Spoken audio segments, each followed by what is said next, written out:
akan bergabung dengan Makassar. Di sana sudah ada Dr. Hasrullah, pengamat politik dari Universitas Hasanuddin. Selamat malam, Pak Hasrullah.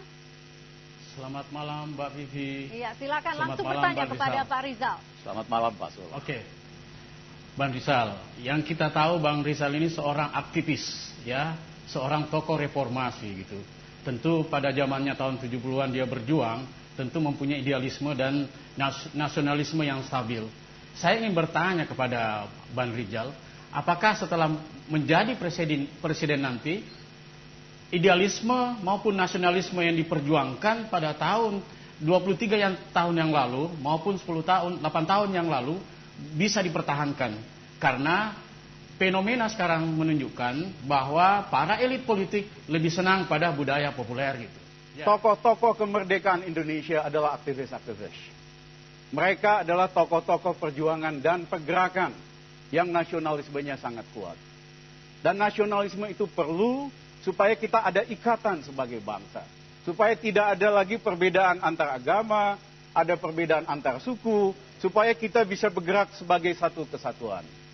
Dan tetapi tentu harus nasionalisme yang modern, yang ada dalam konteks yang baru. Nasionalisme yang bisa membawa Indonesia menjadi negara besar di Asia. Seperti apa bentuknya tuh, Pak?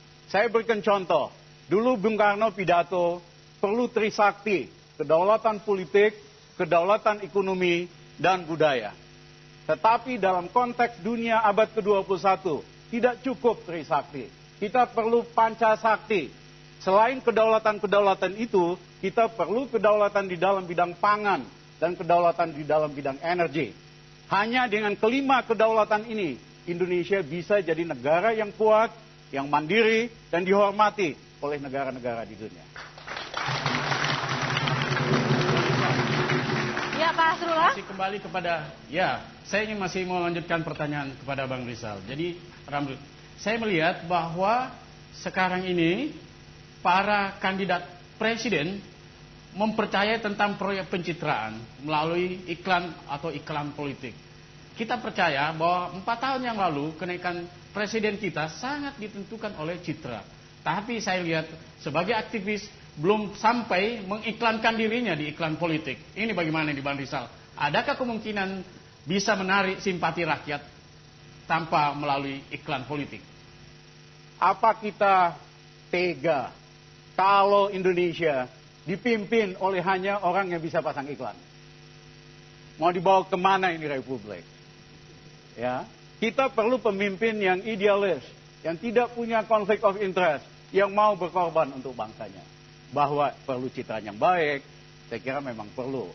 Rakyat juga harus mengenal Anda, kan? Ya, sudah tentu, ya kan, pada waktunya. Yang saat ini paling efektif kan melalui media televisi. Belum tentu. Apa Polisi yang lebih Republik efektif? Indonesia uber-uber mau nangkap saya, membantu memperkenalkan saya kembali kepada rakyat Indonesia.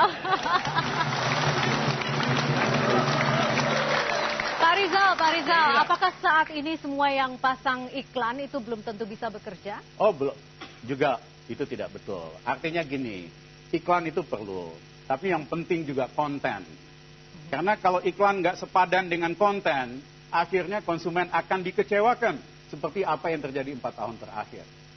Dr. Hasrullah dari Universitas Hasanuddin Makassar, terima kasih telah bergabung dalam The Candidate. Oke, baik.